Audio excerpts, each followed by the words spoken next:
successful movements do to achieve their goals? And how have successful movement strategies changed over time? In this six-part entry, we'll explore the revolutionary history of the Chinese Communist Party, or CCP, from 1921 to 45, with a particular focus on the experiences of its eventual leader, Mao Zedong. Here in Part 1, we'll first do a brief introduction to social movement strategy, before diving deeply into the CCP's rather complex ideology combining Chinese nationalism with Soviet communism. First, let's review what a social movement does. A social movement seeks to harness the collective power of ordinary people to impose societal change. However, in this, it often faces resistance from an establishment that represents existing interests and can call on powerful institutions such as the state to defend those interests. To counter establishment power, movements must generate power of their own, which they do through two primary ways. First, by raising issues that encourage the public to participate in the movement, and second, by setting up organizations that convert participation into power. With sufficient power, a movement can either overpower the establishment or force it to negotiate, leading to victory and the desired societal change. From this, we can identify three grand strategies that serve as general templates for social movement success. First, there is the spontaneous uprising, which relies on issues to generate power. Here, a movement identifies a popular issue that drives the public to participate en masse, aiming to use sheer numbers to overpower the establishment. This approach is relatively straightforward, especially when anti-establishment sentiment is high. However, it also forces the movement to shift towards mainstream public opinion in order to succeed. This makes spontaneous uprisings less useful for radical movements whose issues can generally only expect to have minority appeal, like communism. This brings us to the second approach, mass agitation, which combines both issues and organizations to generate power. Usually, it begins with an issue that draws some public participation, but not enough to overpower the establishment. If this was a spontaneous uprising, the movement would be out of luck here. But under a mass agitation, the movement now aims to build organizations to amplify the power of its existing participation beyond what is normal. For instance, under normal circumstances, the average participant will not sacrifice very much for a cause, which greatly limits the power that they can generate for the movement.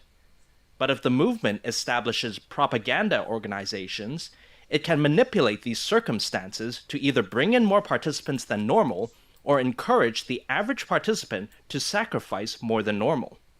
Both result in a mass agitation, despite having fewer participants than a spontaneous uprising, to nevertheless generate the same amount of power required for success.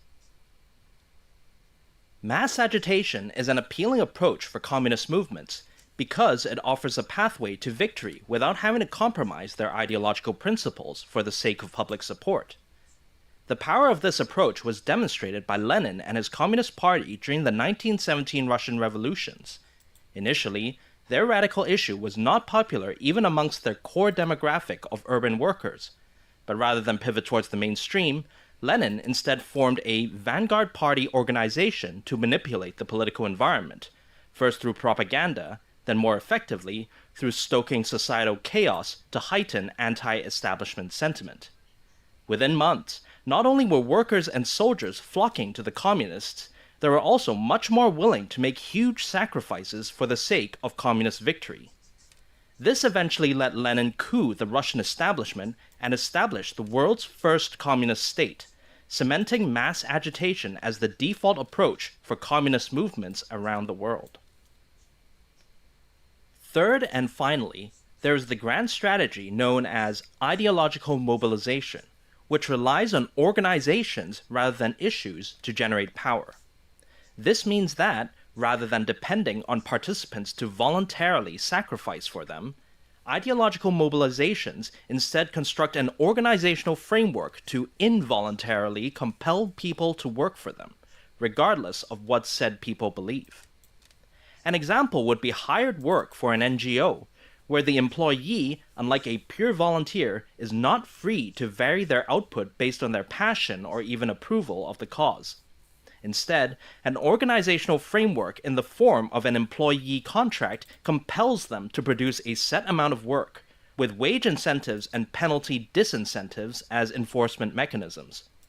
The same dynamics can also be seen with soldiers in armies and even people under governments, where laws, payments, and legitimacies are used to compel most individuals to act productively, regardless of regime popularity. With a strong enough organizational framework, ideological mobilizations can overcome almost every self-limitation that normally limits the amount of power an individual would generate for a movement, allowing for some of the most self-sacrificial, complex, long-term, and therefore powerful actions that humanity is capable of.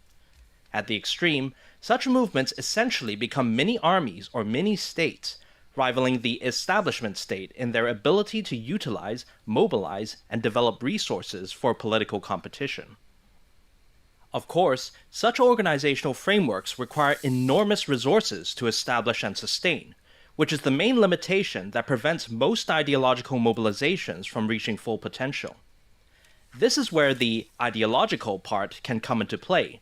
While such movements don't need participants to believe in the issue, such belief can increase their willingness to voluntarily sacrifice for the cause and thereby reduce the need for organizational compulsion. This may explain why many ideological mobilizations have insisted on ideological conformity, such as by promoting official doctrines to distinguish true loyalists from closet dissenters, or by arranging demonstrations of enthusiasm that mimic the social pressures of a spontaneous uprising.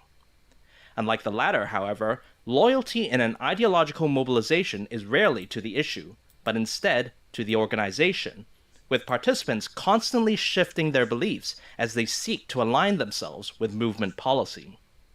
Looking to the future, ideological mobilization will likely continue growing in importance as a social movement grand strategy, as technological progress enhances the effectiveness of organizational compulsion. At a dystopian extreme, organizations may eventually gain so much control over the public that the very idea of a social movement fueled by the organic desires of ordinary people becomes meaningless, with every collective thought or action being a subliminal compulsion originating from what would be the ultimate ideological mobilization. Way back in this series' first video, I named the Chinese Communist Revolution as the prime example of ideological mobilization. But this label comes with a big caveat. The Chinese Communist Party did not intend to do things this way. Rather, like most communist movements of its time, it initially embraced mass agitation, and arguably only fully adopted ideological mobilization in the 1940s, over 2 decades after it began revolutionary activity. The transition was far from smooth. Marked by repeated bouts of factional strife, policy chaos, external pressures, and complete collapse, the CCP painfully learned to depend less on mass issue enthusiasm and more on organizational control, becoming almost the inverse of what it set out to be. In the process, the party developed from being essentially a political club into a warlord coalition and finally a fully fledged state, exercising a level of political control far ahead of anyone else in China at the time. It was this institutional edge that fueled the ultimate communist triumph during the Revolutionary Civil War of 1946 to 49, the details of which are beyond the scope of this video. This transformation wasn't preordained, and for a long time it wasn't even wanted. Much of it can be attributed to the unique insight of eventual leader Mao Zedong, with the rest being the outcome of a brutal Darwinian process of adapt or die. Throughout this grueling process, the party found itself battling not just external enemies, but all too often, internal dissent as well. Such anarchy reflects not only the turmoil of early 20th century China, but also the ambiguities that lay at the heart of early Chinese communism. These will be the subject of the following 3 chapters. One of the characteristics of ideology in the so-called Third World is that it is almost inherently multidimensional. On the one hand, there is the familiar left-right political spectrum, but there also exists another spectrum of policies, often lumped together under the term nationalism.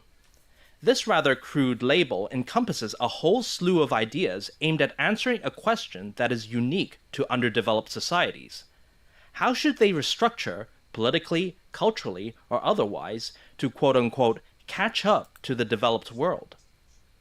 For many third world movements, what this video will call the nationalist question eclipses left-right politics in significance, not just because of the urgent need for self-defense, but also out of a desire to reclaim the self-respect many indigenous peoples felt they had lost due to quote-unquote falling behind. Early 20th century China was no exception, with most of its social movements focused on catching up to the industrial West and ending the quote-unquote humiliation it suffered throughout the 19th century. If we go by the series' definition of a social movement issue, which is a societal problem paired up with a proposed solution, then this Chinese nationalist question was the core problem every movement had to have a solution for. Let's examine the Chinese nationalist question in more detail.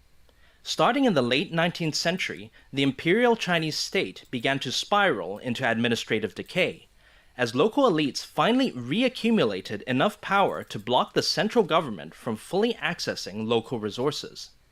This weakened the central government's ability to manage society adequately, resulting in rampant internal and external crises that encouraged local elites to further hoard resources and even start governing themselves.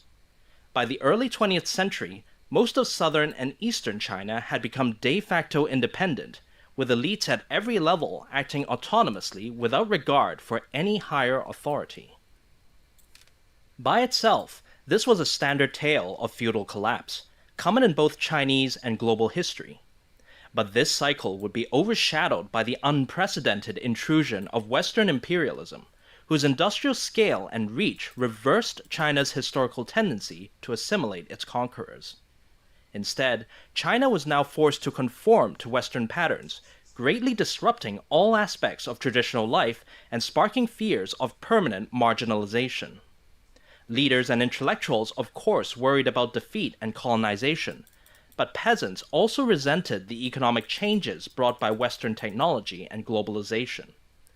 Even the westernized urban merchant and industrial classes saw value in resisting further imperialism, if only out of a desire to exclude foreign competitors. Taken together, this meant that a broad and influential segment of Chinese society saw resolving their nationalist question as a high priority, forming a potent base for any movement who promised to address this concern. Spurred by this incentive, many movements arose proposing solutions to the Chinese nationalist question, with a few even gaining significant power.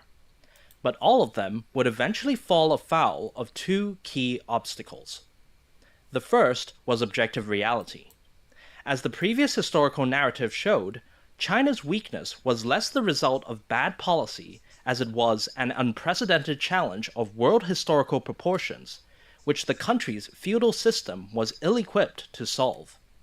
As such, the nationalist question was hardly going to be addressed through superficial tweaks to traditional politics, but that was exactly what many movements tried to do. One of the earlier attempts, for example, sought merely to redirect central government funds towards a modernization program. And while this solution scored some successes, it ignored the continued drain of power towards local elites, which ultimately left the government too resource-starved to avoid defeat to Japan in the First Sino-Japanese War. Another similarly superficial solution was proposed by the liberal nationalist Sun Yat-sen, whose movement overthrew the imperial state in favor of a parliamentary Republic of China. Sun expected that this new system would now have the representative legitimacy to mobilize China for development. But again, without addressing the problem of increasing local autonomy, regime change only let local elites advance their own power, which quickly plunged the newborn republic into an extensive anarchy known as the warlord era. The failures of these superficial solutions paved the way for more radical proposals. A key influence in this regard would be the May 4th movement, which blamed China's weakness on its feudalistic elite and demanded the dismantling of the traditional political, economic, and cultural systems that propped it up. As the May 4th activists saw it, a more egalitarian society would unleash the potential of China's masses and allow them to contribute meaningfully to societal modernization. While the May 4th activists correctly saw the need for fundamental social reform, their attempts to implement it ran straight into the second obstacle within the Chinese nationalist question. Predictably, the existing feudalistic elites rejected any blame for the state of the country, emphasizing their role in preserving Chinese society as well as Chinese civilization.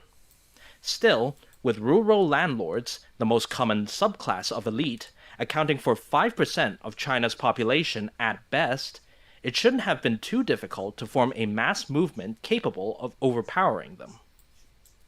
This was what Sun Yat-sen, by now a minor warlord himself, tried to do. Forming a new movement in the Chinese Nationalist Party, better known as the Kuomintang or KMT, Sun integrated May 4th egalitarianism into his new solution to the Chinese nationalist question, with one of his core proposals being the promotion of peasant rights through restricting landlord power. In doing so, Sun aimed to swing the 90% of Chinese who were peasants at the time behind the KMT, thereby securing an ironclad mandate to lead the country. That was the plan, anyway. In reality, the KMT's authority barely extended beyond the southern Chinese metropolis of Guangzhou. Why didn't Sun's egalitarian issue translate into greater power? The reason lay in the organizational realities of Chinese politics, where centuries of elite consolidation, accelerated by the recent collapse of central authority, had given rural landlords a complete monopoly over local political power. Not only did they collectively control all the political institutions that disincentivized disobedience, like formal government rule, informal clan leadership, and physical militia violence, they also controlled all the socio-economic resources that incentivized obedience, like access to farmland, debt capital, and traditional legitimacy. This meant that, just like in an ideologically mobilized movement, rural landlords had an incentive framework in place to compel the peasants to follow their political lead, no matter what the latter actually believed. And the landlords did not want Sun Yat-sen restricting their power. Combined, the two obstacles within the Chinese nationalist question, both the need for comprehensive social reform and the sheer political impossibility of actually achieving it, made the question almost unsolvable.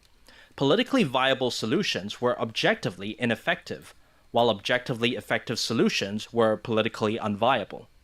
Faced with this dilemma, most Chinese activists, most of whom were elites themselves, could only hope that the country would somehow muddle its way out of this third world trap, with some even hopefully suggesting that the country's anarchy might eventually evolve into the liberal federalism of the United States. But for a select few, the answer to the Chinese nationalist question would come from a newer ideology and a newer state, the Leninist communism of what would become the Soviet Union. In 1920, the soon-to-be Soviet Union, led by Lenin, was also facing a major problem, albeit one that was strategic in nature. Literally besieged on all sides by hostile Western powers, most notably chief boogeymen Britain and Japan, the Soviets urgently searched for allies to relieve its pressure. Initially, great hope had been placed on the leftist uprisings in Central and Eastern Europe, but after those fizzled out, Lenin was forced to look further afield. That led him to Asia, and naturally, to China. While China lacked military strength and even full sovereignty, an alliance with it offered clear benefits to the Soviets. For starters, if Britain and Japan were to lose access to China's lucrative market, their ability to threaten the Soviets would be much reduced. Moreover, access to Chinese territory would greatly strengthen the defensibility of the vulnerable Soviet Far East. As such, Lenin eagerly began diplomatic overtures with the key Chinese warlords, particularly with the revolutionary movement of Sun Yat-sen's KMT. But this outreach posed an ideological dilemma, one that doubtlessly irritated the ideologically purist Lenin. While Sun Yat-sen did champion egalitarianism, neither he nor the KMT identified as communists or even Marxists, so how could the Soviets, as leaders of global communist revolution, partner with them? Lenin answered this by returning to his pre-Russian Revolution thought, specifically the idea of the worker-peasant alliance. This concept had been used to justify fighting for communism in Tsarist Russia, where only 2% of the population were in the ideological demographic of proletarian factory workers. China was even less favorable, with only 0.5% of its population being proletariat. While Lenin admitted that communism could not immediately take root within such underdeveloped societies, he nevertheless argued that there was still a role for communists to play in these places, namely by promoting the socio-economic political conditions that would lead to the eventual proletarian triumph. Lenin's thinking was derived from